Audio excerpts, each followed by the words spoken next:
ए राजा कहियो माहुर खाके मर जाए, पियो न छोड़ब तो कुछ कर जाए।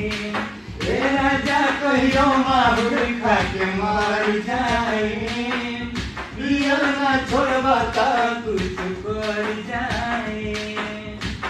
आधी आधी रतिया दारू पी के आवेला, ओढ़ना बिछौना अपना रात से हटावेला।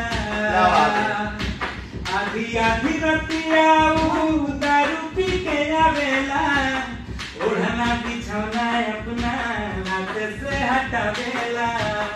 हम के लगनी सुताइए आमा, हम के लगनी सुताइए आमा, बेटर और पी के रोज करेला जाना। क्या बात है? हम के लगनी सुताइए